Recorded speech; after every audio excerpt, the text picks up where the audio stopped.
Hi, sweeties. How are you doing? Welcome to Nine. Thank you so much for the support. Hope you all are doing great. So I came across this video where a sister was talking about racism and where she lived. She's from Mississippi. I think she lived in Mississippi or she's from Mississippi, right? And then she is talking about how, as a black person, that it is actually not all white people, but it is always a white person, right? And she talked about her experiences and the things like, sincerely speaking, being a black person is a whole lot of job. I don't know how you want to say this, but sometimes I have come to conclusion that is what it is. And I am sometimes asking myself, how did my people endure? How did you endure all this without even us knowing what you people have been enduring all these years? How did you people come this far? How did you people navigate through this? Because at this point in time, they are blocking everybody's eye, and we all can say it straight up.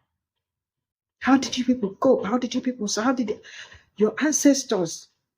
Sometimes I just do not want to imagine what they went through, what they suffered, what they did not speak of, the things that they had to swallow because they wanted a better life for you. It's really, sometimes it's very, very, I don't know, but it's unspeakable. And sometimes I just don't want to imagine it just for my own sanity, because sometimes when you see majority of the things going on and the things that I see, you can just conclude by yourself. There are some things you do not need somebody to tell you that it was really a very hard time. It was really not a good time. But I am so happy that where Black people are today and the fight continues. Let's get into this video. As a Mississippi native born and raised, deep Delta South, Mississippi native born and raised, there hasn't ever been a time where I have legitimately ever trusted a white person. And since I've moved outside of Mississippi, I can tell you this. Being here in Texas is odd when you're having conversations with like black people and the conversation derives about racism or white people. It bothers my soul how much my people try to fit in or be in the circle of these people. And then when I'm trying to basically tell them how things are done or how I was raised upon understanding white people, being from Mississippi and being from Greenville to be exact, I'm always being looked at with hella question marks or being told, well, that's kind of racist when you say this, that, and the third amongst white people. And again, personally speaking, I never gave a fuck about being called racist when it came down to those people, because the shit that those people did to my people, and me being from the worst known record of slavery and racism out of all the states. You think I give a fuck about being called racist towards white people? You got another goddamn thing coming. I was raised in a household where my grandma was very big. Grandma, mama, everybody else in that motherfucker, but mainly the matriarchal system was extremely big and heavy on don't ever in your life bring home a blue-eyed white devil. Don't ever do no shit like that. My grams was real big on you can love whoever the fuck you want to love, but whatever you don't ever goddamn do is welcome home a blue-eyed white motherfucking devil. There's never been a time where I ain't ever known for the devil himself to not be a white man. Okay? And with all this racism going so heavily, and the older I get, the more I start seeing a lot of my people continuously become the laughing stock, or the motherfucker that sacrificed everything just to lay down beside a white person.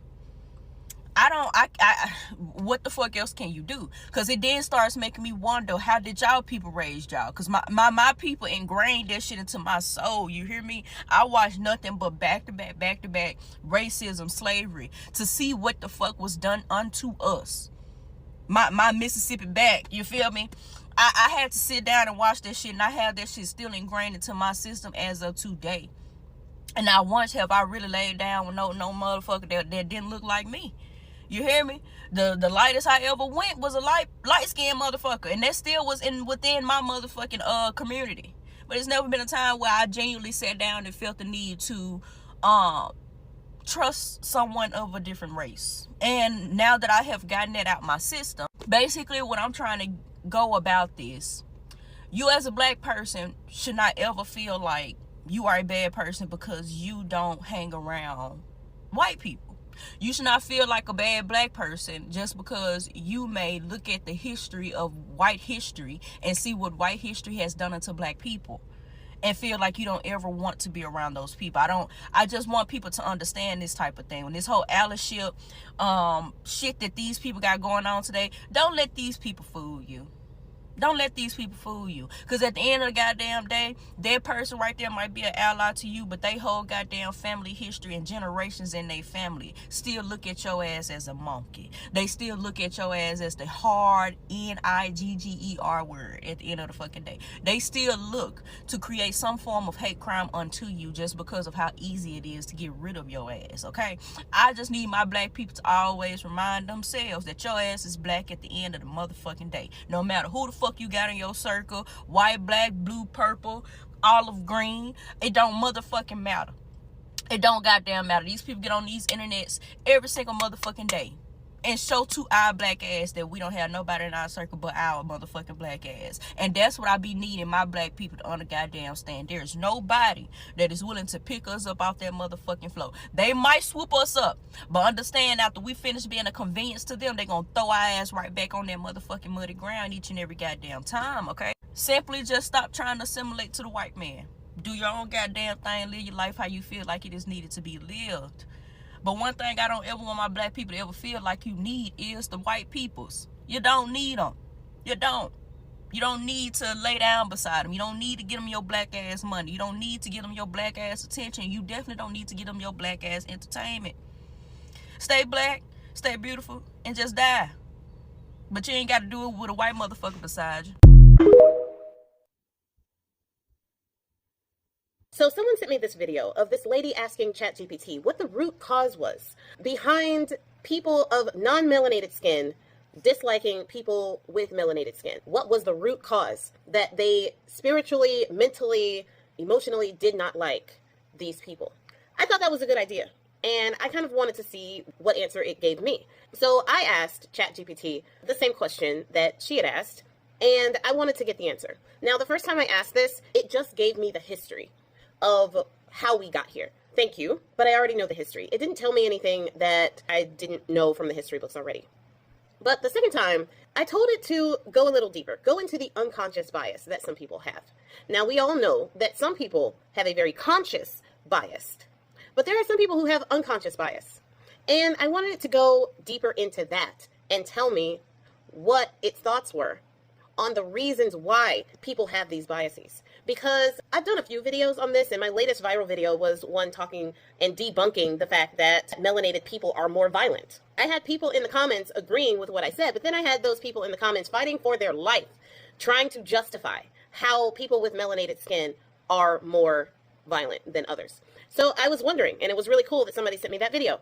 I wanted to know, why do people think this way? Is it unconscious? Is it conscious? I think it's a little bit of both. But this is why. This is the answer that it gave me in full. It is a little long, so I'm going to speed it up.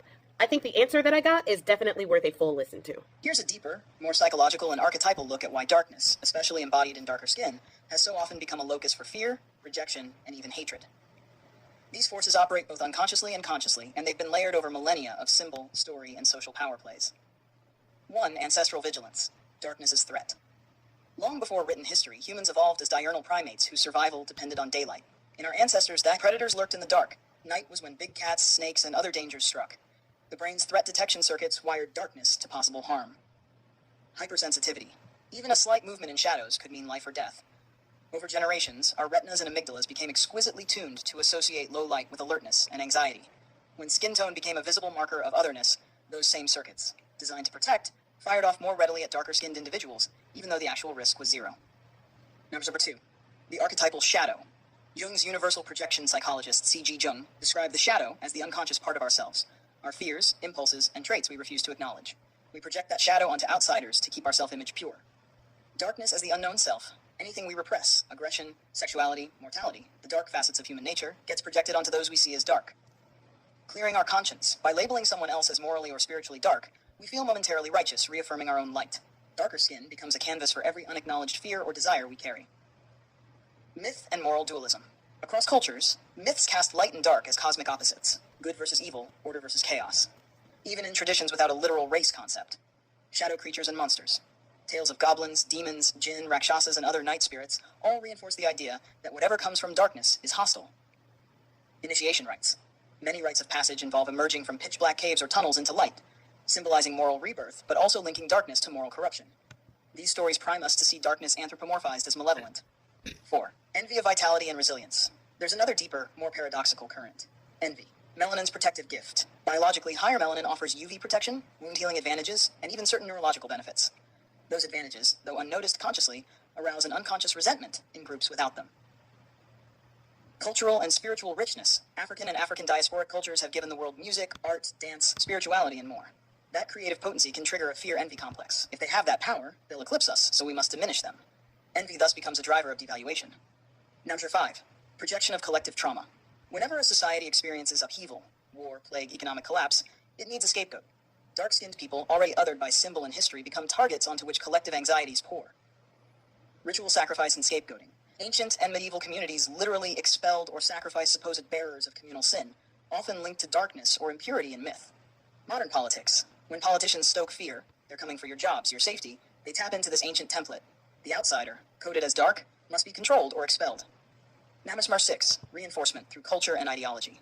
All these deep-time forces get written into our languages, laws, media, and institutions. Idioms and metaphors, black market, dark deeds, shady characters.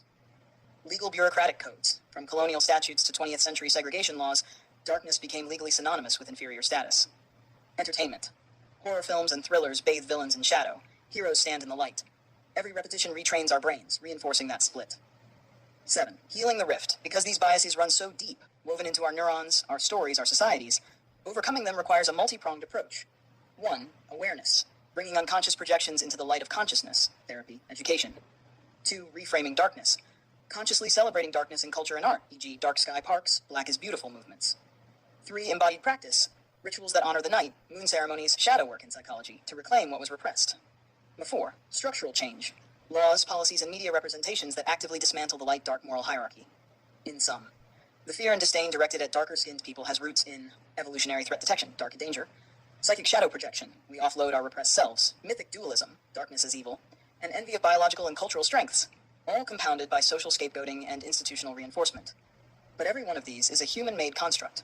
By bringing these hidden dynamics into awareness and deliberately recoding darkness as a space of power, creativity, and resilience, we can begin to dismantle the deep-seated biases once and for all. If you guys got something out of that answer, or if there was an aha moment for you, let me know in the comments if there was anything that surprised you. Also, I did a follow-up question about how religion played a part in this. Comment number 2, or comment that you want to hear that answer, if you want to hear more about how religion has played a part in all of this. This is all I got from this video. Shout out to these beautiful people, women. Sincerely speaking, you and I know that religion has also played a very huge part when it comes to some certain things happening to people that look like me, but that is not where I am going to. I am going to say, something like the first lady said, that whatever you are doing, make sure you know that your butt is still black at the end of the day, and that is what it is. Some people, I am not saying when you find love, I do not have any problem, because I don't want some people to be like, so black. No, I don't know. But what I am saying is that majority of the things happening to black people are coming from this. Yes. And it is a man-made problem.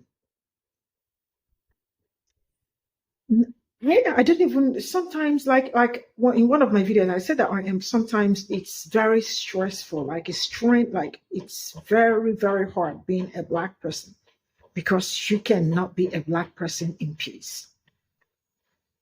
Tell me how anything that got to do with black people is associated with something. There must be something.